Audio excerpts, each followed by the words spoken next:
What's up, everyone? Now that we've looked at how to write effective themes, counter melodies, and ostinatos, it's time to start looking at how we can structure these into effective compositions. So this topic is going to be track structure. And to give an example of this, I have taken one of the themes from the melodies that we wrote, and I've kind of created a rough structure to show you some of the points I want to make. So hopefully you're going to leave this lecture having a bit of a clearer picture on how you can structure a composition based on a single theme and get some ideas for how to, make them grow and evolve in an effective way. So something I recommend reading first is the issue of contrast and growth that is in the early lecture on this chapter, because that's going to help you make more sense out of this. But this is going to be a video on the topic of AAA themes, or tracks that basically are built on one theme that just builds and grows, like Time by Hans Zimmer, for example. So let's listen to this theme that we got.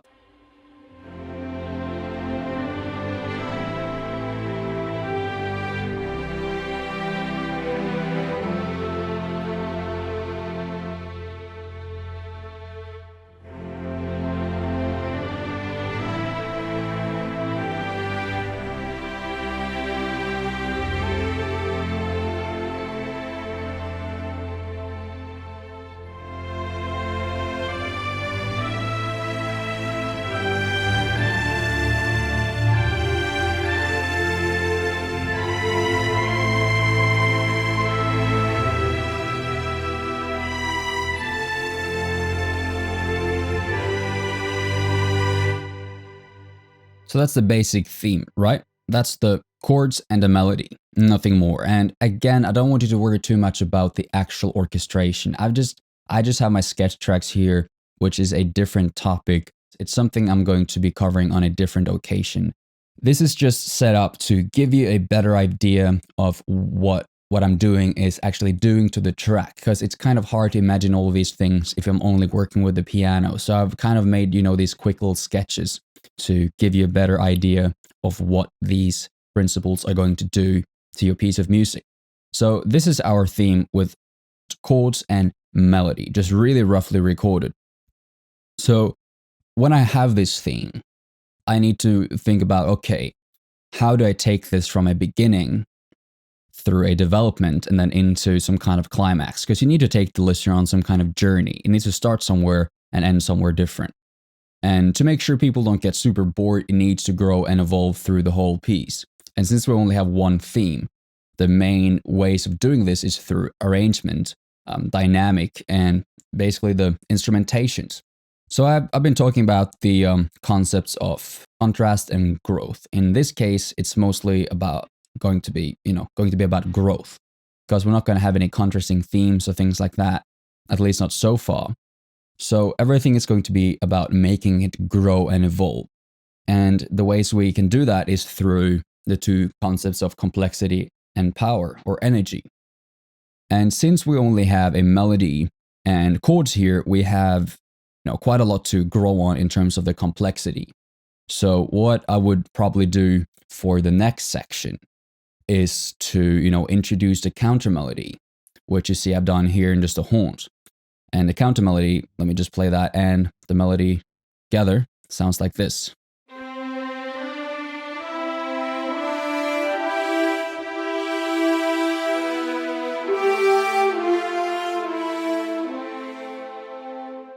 And so on. It's a quite standard counter melody based on the principles we've been looking at before, when the melody is resting, the counter melody is moving, and the other way around. Sometimes they're kind of, playing harmonies to each other. Other times the melody is resting and the counter melody is, playing a different movement to that, and so on. I'm not being overthinking this counter melody too much. I just played something, and because what's important here is more the issues of growth. So one way to make your track grow is to introduce a new element, and you can't just introduce anything. That's why I like to start by writing kind of your toolkit for your composition, which is melody, counter melody, the chords, and maybe an ostinato. So when you have these things, it's going to be almost like filling out like crossword puzzle or something, because you have all these elements that are building blocks that you can use to build and develop your composition. So in this case, I'll probably, start out like quite simple with only the melody and the chords. And then in the next section, I will, of course, increase the instrumentations. Here I've like taken a melody and just like put it an octave above. So we have double the melody to just make each individual element grow, but also adding more complexity. So we have both more complexity and power. There's also more power by adding in the horns as well, because it's going to add to, the energy of the section. So I'm increasing the instrumentation, but also increasing the complexity. Also, what I've been doing is adding in this little ostinato that I just recorded in the piano and some flutes.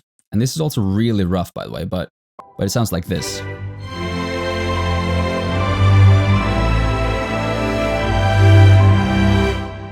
So all of a sudden we have the ostinato that's playing these fast evolving textures, as well as the horn counter melody. So now the theme is growing in both complexity and power.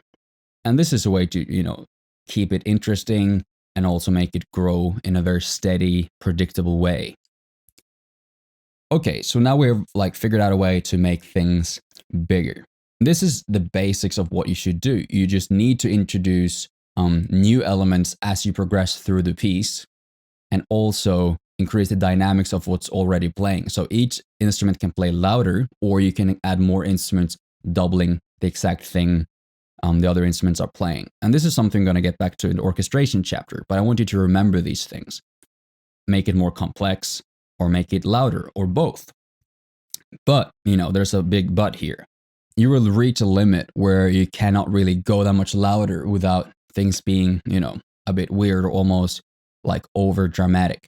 So what you would do then is to go down, like, kind of just reset the energy. Maybe have a little break here after this big section before you introduce something that's even bigger, because that's going to increase the impact of what's coming next. But again, that's something we're going to explore in the other type of themes that we're going to discuss, the AABA themes. But, what we can do to make this theme grow even more is to increase the dynamic range of the whole piece. So instead of starting at this point,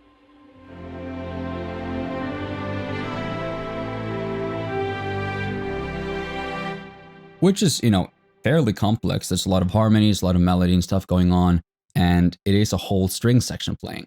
So we can definitely start in a soft place, a more quiet place.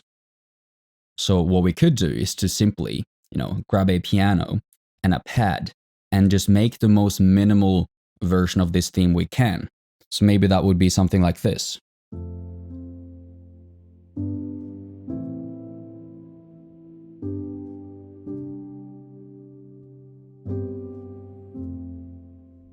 Just something like that over a sustained pad. And what I've used here is the piano playing the same theme. Let me just see so you can see it a bit more clearly. The melody, which I can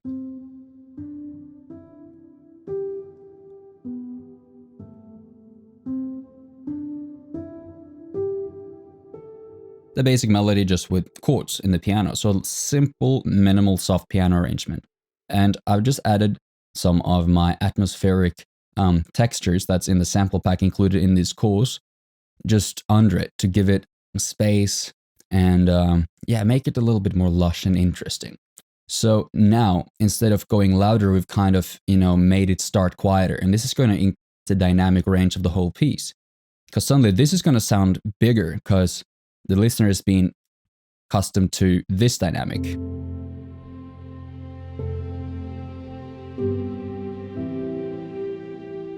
So suddenly the full orchestral passage is going to be even more powerful. And this is the power of dynamics and contrasts. So let me just play that from the beginning so you can see exactly what I mean. Let's see where it is here.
And there we go. Suddenly we have a finished composition.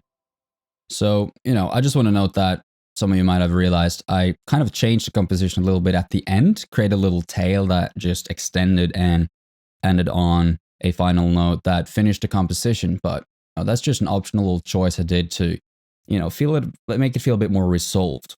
What you optionally could do is to go even bigger, now introduce choirs, percussion, the whole shebang, and again, then the same principles apply. And you could also introduce, maybe more ostinatos that kind of fill out this, because this is very light and fluffy. Maybe you introduce, a guitar ostinato, like in Hans Zimmer's Time. Maybe you introduce, a synth bass that's really fat. Maybe you have massive choirs following the harmony.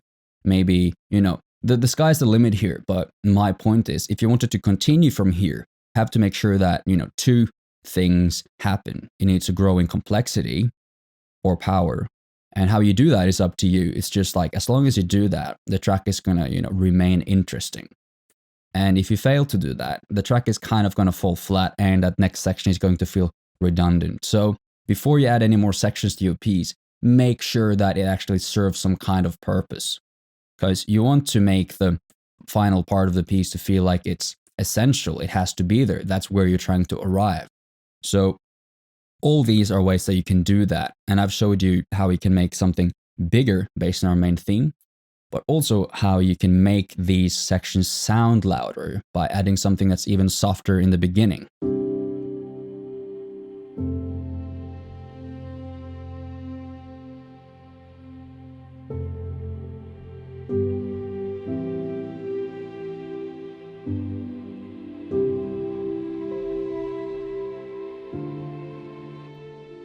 And also bear in mind that this mock-up is as rough as it gets. You can hear there's like a bit choppiness, and it's just played in really fast. And that's just how I do these things, just because this is about trying to make it easier to imagine what it's going to sound like and make the right composition choices. I'm not going to spend too much time on the actual mock-up here because it's only a sketch.